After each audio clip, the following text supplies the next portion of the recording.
Hello and welcome, my name is BetaRho, and this is Introducing the Gods. Today we look at Arachne, the Greek weaver. When it comes to lore, it's important to remember that Arachne is not a goddess. She is not the goddess of weaving, that is Athena, and that is precisely why she is in the form she is in the game. As a mortal, Arachne was the best weaver in the land, and claimed that no one, not even Athena herself, could weave better than her. Athena challenged Arachne to test that claim, and Arachne, in fact, did best Athena. But out of rage of being beaten, Athena turned Arachne into the spider you see in the game, making her the first spider. While Arachne is still the greatest weaver to live, she has never lost her hatred of Athena and the gods. In-game, Arachne is tagged as a melee fighter, but she wholly embodies the former term assassin that was replaced by the fighter tag. She can deal great damage one-on-one, but her strength fades in larger fights. Stat-wise, pay attention to her two speeds, movement and attack, as well as her physical power. All three are key to a good Arachne. Arachne's passive is Poison Claws, which, as the name suggests, apply a poison to anyone hit by her basic attack. It does 8 damage, plus 15% of her physical power, every half second for 3 seconds. It can stack 3 times on an enemy. Her first ability is Broodlings, a placeable ward that, when triggered, spawns 2 spiderlings. If the eggs themselves take any damage, it will be destroyed, and the spiderlings will not spawn.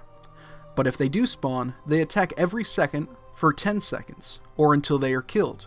They do a base of 20 damage, increasing by 10 each level, and add 17% of your physical power. You can have 5 eggs on the map at a time, which makes Arachne a very strong early game jungler. It has a reducing cooldown from 15 to 11 seconds, and I unlock it and level it fully first. Arachne's second ability is Drain Life. In it, Arachne jumps onto her target and damages them every half second for 3 seconds. It does a base damage of 30, increasing by 10 each level, and adds 15% of your physical power. While Arachne is on her opponent, they are silenced. Arachne also receives all damage dealt as health, making it an extremely strong ability when you need to sustain long enough to finish a kill. It has a 15-second cooldown, and I unlock it second and level it third. Her third ability is Tangled Web, a placeable crowd control device. Arachne throws a large spider web on the ground, slowing enemies by a base of 20%, increasing by 5% each level. The web, at all levels, stays on the map for 10 seconds. Don't forget that the ability is cast at a full movement speed, so firing at your feet while fleeing aids in any escape. It has a flat 15-second cooldown, and I unlock it third, but level it second, as it is incredibly effective in mid to late game teamfights. Arachne's ultimate is Cocoon, a skill shot projectile. If Arachne hits an enemy god, they are pulled to Arachne and stunned for 1 second. It also does a base of 100 damage, increasing by 50 each level, and adds 50% of your physical power.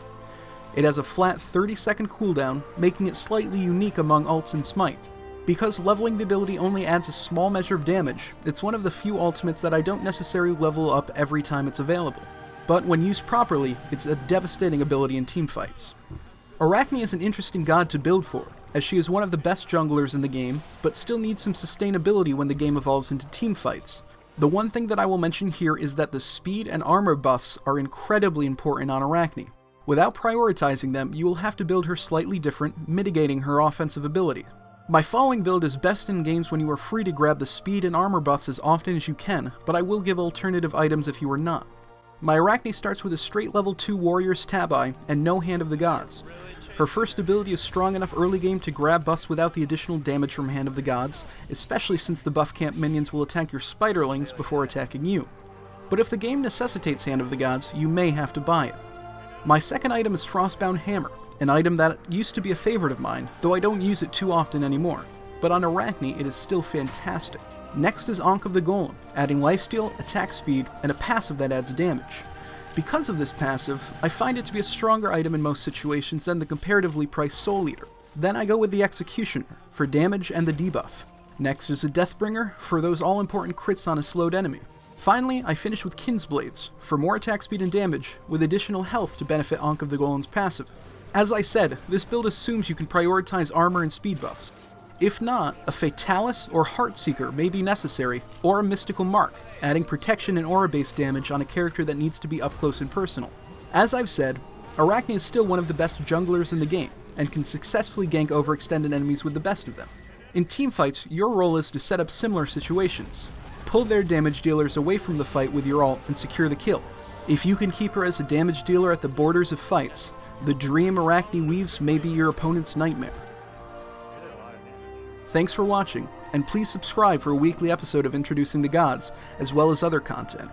If you did like this video and want to see more, click through to the Pantheons now to see past episodes. Again, thanks for watching.